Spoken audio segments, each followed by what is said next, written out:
আর বিষহীন সাপের কামড়ের মধ্যে পার্থক্য বোঝার কিছু কমন লক্ষণ আছে।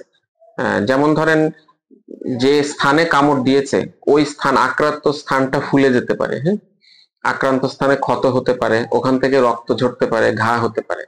এছাড়া আমাদের স্নায়ুতন্ত্রের কিছু সমস্যা হয় বিষাক্ত সাপ কামড় দিলে।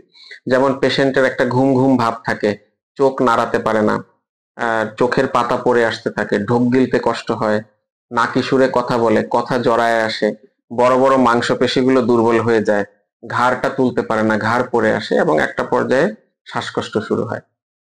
এছাড়া রাসেল ভাইপারের ক্ষেত্রে কিছু এক্সট্রা সিমটমস হয়, যেমন রাসেল ভাইপারে রক্ত পাতলা হয়ে যাওয়ার প্রবণতা দেখা যায় এবং রক্তক্ষরণ হতে পারে।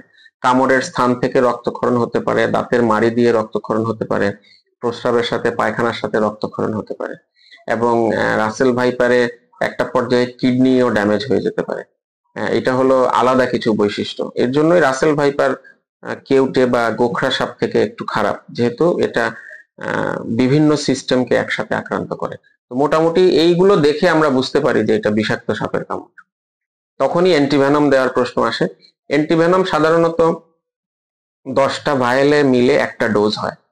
তো কারো ক্ষেত্রে এটা 1 ডোজও লাগতে পারে, কারো ক্ষেত্রে 4-5 ডোজও লাগতে পারে। এটা সিদ্ধান্ত হয় ওই সময়ে রুগী দেখে এবং কিছু রুগীর লক্ষণ দেখে আমরা সিদ্ধান্ত নিই।